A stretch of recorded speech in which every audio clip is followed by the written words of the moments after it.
그때 저를 좌절하게 하고 우울하게 하고 나를 더 미워하게 하고 혐오하게 했던 것은 인스타나 매체에서 보이는 엄마의 모습을 제가 따라가고 있지 못하다는 거였어요. 근데 제가 10년 동안 헤어나오지 못했던 이런 저에 대한 미움과 혐오를 벗어날 수 있었던 결정적인 계기는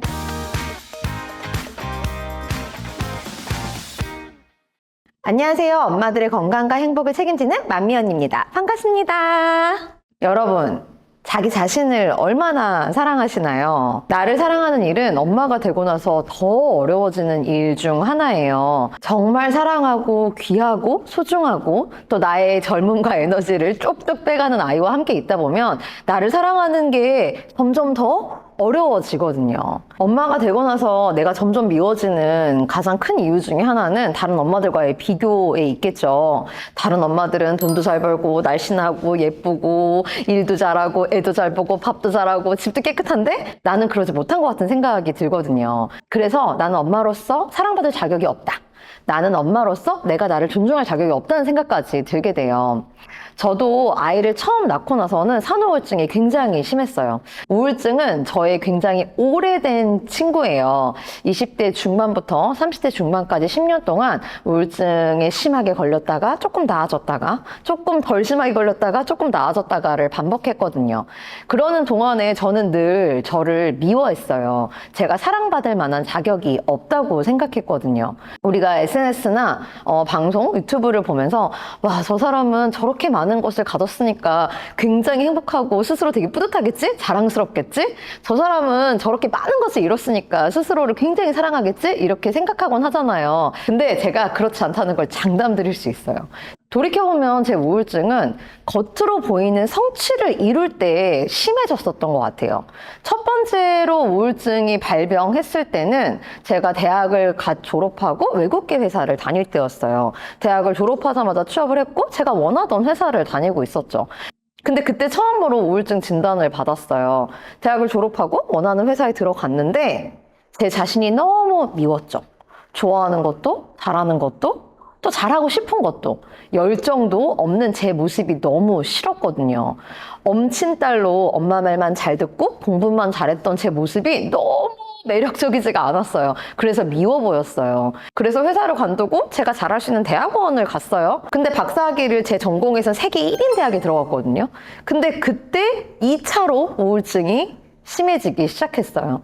남들이 봤을 땐 엄청난 성과였을 수 있어요. 제가 공부하는 그 전공에서는 그 대학에 들어가는 게 정말 어려웠거든요.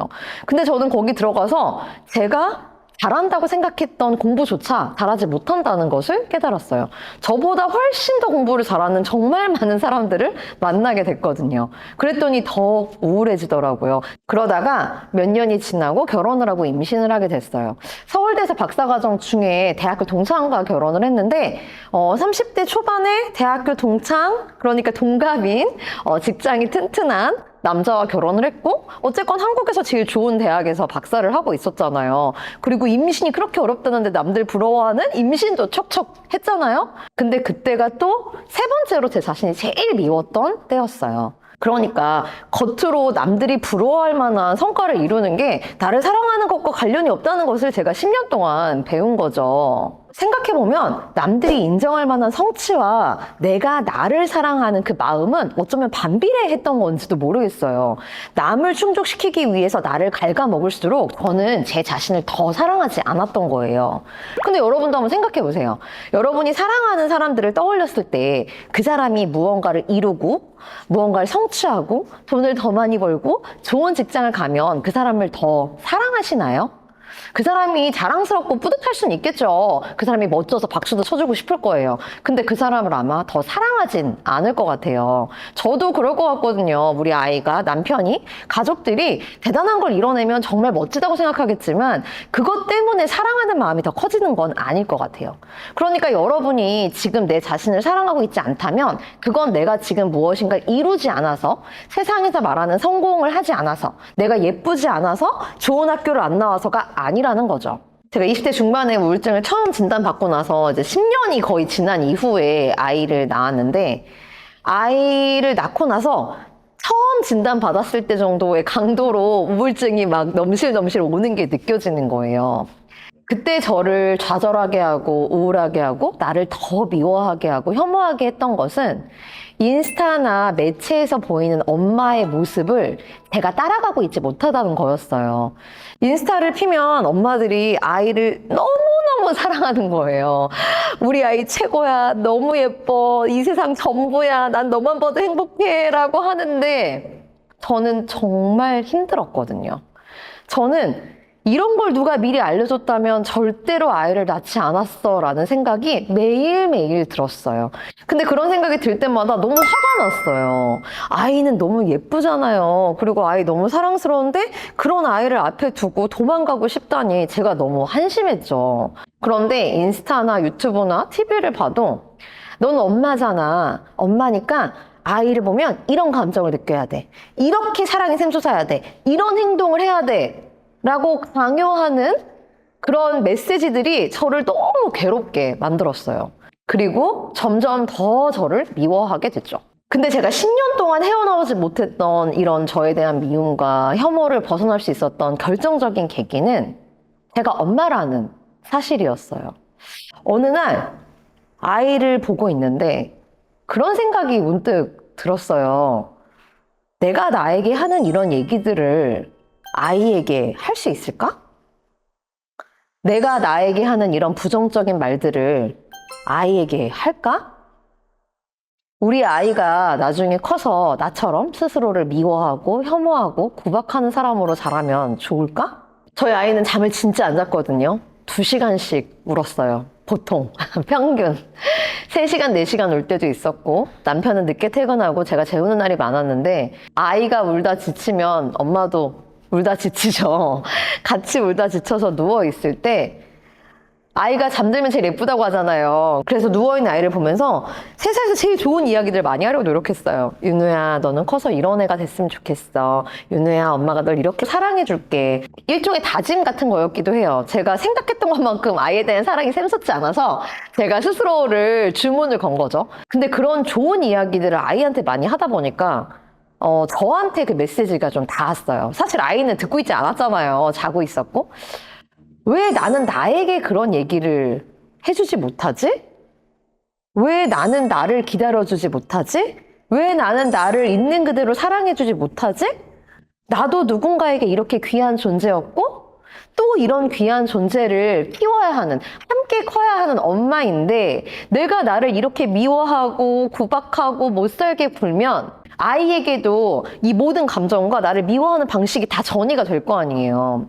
우리가 뭔가를 배우려고 할 때 책을 읽거나 가르침을 받는 것도 되게 중요하지만 다른 사람의 행동을 보는 게 가장 쉽게 배우는 방법이거든요. 아이들도 마찬가지예요. 아이 키우시는 엄마들 다 아시죠? 백날 얘기를 해도 아이들은 엄마 아빠 행동을 따라하거든요. 그러면 제가 아무리 백날 윤우한테 엄마 널 사랑해, 네가 세상에서 제일 소중해, 네가 세상에서 제일 중요해 이렇게 말을 해도 제가 제 스스로를 소중하고 중요하고 사랑스럽게 대하지 않으면 윤우는 본인을 그렇게 대하지 않겠죠. 그 깨달음이 온 이후부터 많은 것이 바뀌었어요. 그때부터 저에게 조금 더 친절해졌어요. 아이에게 관심을 기울이듯 저에게도 관심을 기울이기로 했죠. 아이가 행복한 거, 즐거운 거, 웃는 걸 중요하게 생각하듯 제가 행복하고 즐겁고 웃는 것을 중요하게 생각해 보기로 했어요. 이때 시작한 게 제 인스타그램이거든요. 여러분, 아이들 키우면서 아이가 자존감이 높을 수 있도록, 아이가 스스로를 사랑하도록, 아이가 행복하고 즐거울 수 있도록 많은 육아서 읽으시고 육아하면서 많은 공부하시죠. 그렇게 공부한 것들을 나에게도 적용을 하셔야 돼요. 백날 첫날 공부해서 아이한테 그렇게 말하고 가르친다고 해도 엄마가 그렇게 살지 않으면 아이는 절대로 그렇게 살지 못해요. 아이한테 어떤 말을 하는지를 귀 기울이고 그 말을 나한테도 해주세요. 아이한테 어떤 기회를 주는지 살펴보시고 나한테도 그 기회를 주세요. 아이가 어떤 걸 좋아하고 언제 즐거운지를 탐색하는 것처럼 내가 어떤 걸 좋아하고 즐거운지를 탐색해 보시면 돼요. 저는 제가 저를 너무 미워했던 그 시절에 제가 받는 사랑을 아웃소싱 할 수 있다고 생각했어요. 제가 저를 너무 미워하고 나쁜 점만 보니까 내 예쁜 점만 봐주고 나를 사랑해주는 사람을 만나서 그 사람이 나를 사랑해주면 되겠지? 나를 구원해주면 되겠지? 라고 착각을 했어요. 근데 제가 돌이켜보면은 그건 애초에 성립되지 않는 바램이었던 것 같아요. 왜냐하면 이 세상에 나를 나만큼 사랑하는 존재는 있을 수가 없어요. 여러분이 아이를 많이 사랑한다고 생각하지만 우리는 모두 나를 더 많이 사랑해요. 그래야만 우리가 생존할 수 있어요. 인간은 그렇게 생겼어요. 우리가 아이에게 느끼는 특별한 사랑이 있어요. 우리 종족 번식의 본능이 있잖아요. 그런 특별한 사랑이 있지만 기본적으로 인간은 본인을 가장 많이 사랑하게 되어 있어요. 심리학적으로요. 그래야 우리가 어떤 위험이 있어도 우리 자신을 보호할 거 아니에요. 근데 내가 나를 안 사랑해요. 내가 나를 너무 미워해요. 100 정도의 사랑이 있다고 쳤을 때 한 10밖에 안 사랑하는 거예요. 그러면 외부에서 그 사랑을 아웃소싱 하려고 할 때 어떤 사람을 들여보낼까요? 내가 나를 10밖에 안 사랑하면 기준이 너무 낮아요. 그러면 요것보다 더 낮게 사랑하는 사람들을 다 들여보내요. 그러니까 크게 나를 사랑하지 않는 거죠. 그 사람들은 나를 귀하게 대접하지 않아요. 존중하지 않아요. 내가 나에게 하듯 말이에요. 내가 10밖에 나를 안 사랑하는데 100만큼 나를 사랑하는 사람을 알아볼 수도 없어요. 왜냐면 나는 내가 믿고 나는 나를 사랑하지 않고 나는 나를 혐오하는데 이걸 뛰어넘어 나를 사랑하는 사람 찾겠다? 처음부터 불가능한 미션이에요. 내가 나를 10만큼밖에 안 사랑하면 나를 10만큼 사랑하는 사람밖에 안 보여요. 그리고 그게 내가 받을 수 있는 사랑의 전부라고 체념하죠. 그러니까 아웃소싱이 잘 안 되는 거예요. 그리고 내가 나를 10만큼 사랑하는데 내가 다른 사람을 100만큼 사랑해줄 수 있다? 그것도 거짓이에요. 내가 나를 10만큼밖에 사랑 안 하는데 아이랑 남편이랑 가족들을 내가 100 정도 사랑할 수 있다? 그것도 앞뒤가 안 맞는 말이에요. 내가 나를 제일 많이 사랑한다고 했잖아요. 내가 나를 10만큼밖에 못 사랑하면 다른 사람들도 그 정도의 사랑밖에 못 줘요. 내가 나를 존중하지 않고 내가 나를 있는 그대로 받아들여주지 않고 내가 행복한 거, 즐거운 거, 원하는 것을 위해서 노력하고 행동하지 않는데 다른 사람을 위해서 그렇게 할 수 있다? 그거 거짓말이에요. 나는 나를 사랑하는 만큼이 기준이에요. 내가 나를 사랑하는 만큼이 내가 받을 수 있는 사랑, 내가 줄 수 있는 사랑의 기준이에요. 그러니까 남에게 더 많은 사랑을 받는 거, 내가 남에게 더 많은 사랑을 주는 거, 남편에게 더 많은 사랑을 받는 거, 아이에게 더 많은 사랑을 주는 것도 아이와 남편의 문제가 아니라 어쩌면 나의 문제일 수 있다는 거죠. 있는 그대로 받아들여도 너무 사랑스럽고 귀하고 특별한 존재라는 걸 알아주세요. 내가 나를 먼저 사랑해야 돼요. 내가 나를 먼저 예뻐해 주세요. 고장난 존재가 아니라는 걸 인정해 주세요. 엄마가 어떤 곳이라도 엄마가 좋아. 무한대로 100% 좋아하면 좋아. 나는 어딜 가도 화산 꼭대기를 가도 숲을 가도 무슨 나라들 가도 엄마가 제일 예뻐.